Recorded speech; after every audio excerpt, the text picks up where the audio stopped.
Olá, quinto ano! Prontos para começarmos a nossa aula de língua portuguesa? Bom, antes de entrarmos no nosso assunto, nós iremos ouvir a meditação. Ouça com muita atenção. Fala aí galera, tudo de boa? Bom, fica aí ligado, prepara aí e vamos junto nessa meditação.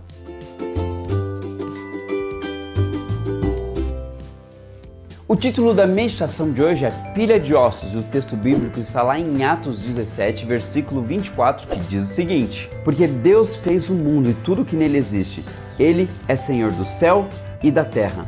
Daniel e Davi estavam num passeio ali, num parque nacional, e o guia começou a falar algumas coisas, trazer algumas informações, falando que em um determinado momento, por conta de um meteoro, e aí veio aquilo e aquilo outro lá e extinguiu os dinossauros. Faleceu.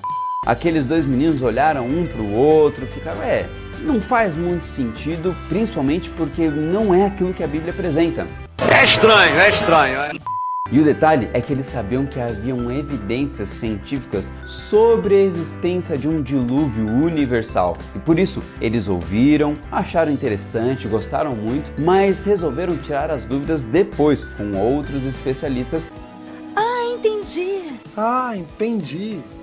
Num determinado momento, eles foram até uma pilha de ossos. Exato, um monte, e nesse monte haviam diversos ossos nas mais diferentes posições. Eram tantos ossos que a pilha chegava a ser maior do que eles. Olharam para um tipo de fêmur e falaram assim: nossa, mas esse dinossauro deve ter sido enorme. Eles eram extremamente curiosos sobre esse tema, mas não somente isso, eram curiosos para todo e qualquer tipo de criação de Deus. Bom, a gente olha e a gente enxerga tantas coisas maravilhosas daquilo que Deus fez, ou então relatos ali na paleontologia de coisas que vieram das mãos de Deus que não existem mais. Em suma, Deus é um criador extraordinário. Deixa eu puxar uma informação aqui rapidinho. Apesar de ter aproximadamente 9 metros de comprimento, o estegossauro tinha um cérebro do tamanho de uma noz. Deus é extraordinário, e o mais interessante é que a gente consegue ter um pouquinho daquilo que Deus fez lá no passado, mas o mais importante é lembrar que Deus vai fazer uma recriação, um novo céu, uma nova terra. Deus, como nosso Criador, quer fazer coisas extraordinárias. Se nesse novo céu e nova terra vai ter dinossauro ou não, não sei. Que pergunta difícil de responder, muito geral.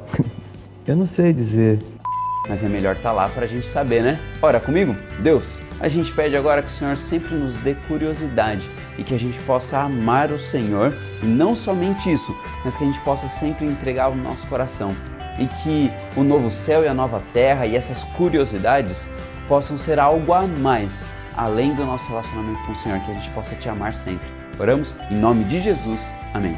Valeu, galera, que Deus abençoe muito.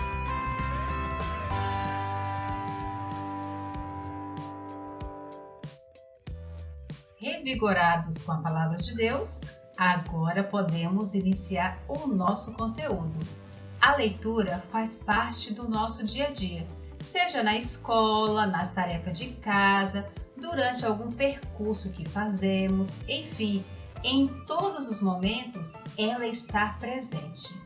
O fato é que quando praticamos, muitas vezes não paramos para pensar sobre a sua verdadeira importância, ou seja, até que ponto aquele texto faz sentido para mim e para você. Então, nesta aula, iremos nos aprofundar um pouquinho mais na interpretação textual. A interpretação textual possibilita o entendimento de qualquer discurso ou texto que estamos lendo. Amplia a compreensão da ideia central deste texto. É um processo que envolve uma série de características, como, por exemplo, elementos gramaticais, pontuação, conjunções, preposições, entre outros. Enfim, vamos para a prática? Vamos ler o nosso texto? O nosso texto tem como título: Sabe o que a girafa espia? Só pelo título eu posso imaginar sobre o que o texto vai falar.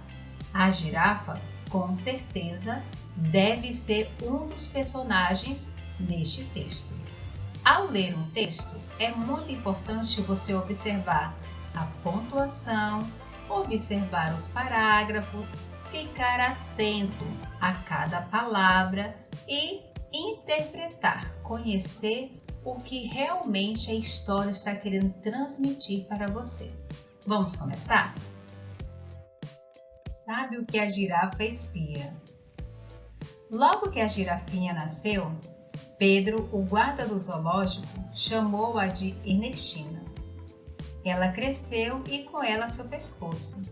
Ficou tão alta que conseguia espiar por cima das árvores. Um dia, Pedro convidou todos os animais do zoológico para um passeio no campo. Foi aquela alegria! Pedro estava tão feliz que errou o caminho e foi parar na cidade. Era ainda muito cedo. Pedro parou o ônibus e todos foram passear. Ernestina, que gostava muito de novidades, aproveitou para espiar uma janela aberta.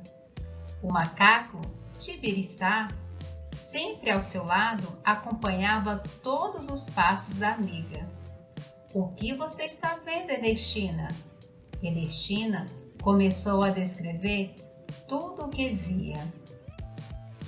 Agora é com você. Eu já fiz a leitura. Você vai agora, neste momento, dar uma pausa no seu vídeo e você vai fazer a leitura deste texto. Depois de realizarmos a leitura do texto, nós vamos agora para a atividade no nosso caderno. Nós iremos responder algumas perguntas que nos ajudarão a compreender ainda melhor o texto que acabamos de ler. Muita atenção neste momento ao você escrever a sua atividade. Fique muito atento à margem do seu caderno, capriche na letra e, lógico, comece com o cabeçalho. Faça um X na resposta correta. Quem era Pedro? O guarda de trânsito, o amigo da girafa, o guarda do zoológico? 2. Qual era o nome da girafa? Esmeralda, Ernestina, Expedita? 3. Por que a girafa conseguia enxergar por cima das árvores? Porque tinha o pescoço curto? Porque gostava das árvores? Porque tinha o pescoço comprido? É com você. 4. Qual foi o convite de Pedro? Dar um passeio no campo, dar um passeio de bicicleta, dar um passeio pela cidade. 5. Por que Pedro foi parar na cidade? Porque queria ir ao cinema, porque errou o caminho, porque queria fazer compras. É com você. 6. Quem gostava de novidades? Era o Pedro? Era o macaco Tibiriçá? Era a girafa Ernestina? 7. Que outro título você daria para essa história? Pedro e a girafa, no jardim zoológico, o passeio da bicharada. Questão 8. Identifique no texto 10 palavras com encontro consonantal. Vimos na aula anterior sobre os encontros consonantais. Escreva-as e sublinhe somente os encontros consonantais. Questão 9. Ilustre seu texto usando sua criatividade. Quando nós falamos de ilustrar, geralmente nós já imaginamos um desenho. Pode ser. Mas nesta atividade, eu gostaria que você usasse a sua criatividade. Além do desenho, o que mais você pode usar para ilustrar a história que nós lemos? Eu acredito no seu potencial. Faça o seu melhor, capriche na sua atividade. Um recadinho do coração. Somente a prática da leitura facilitará a sua capacidade de compreender e de interpretar os textos. Interpretar um texto significa desvendar os seus mistérios. Então, pratique a leitura diariamente. Quero te desejar uma ótima atividade. Um grande abraço, um beijo no seu coração e até a próxima aula.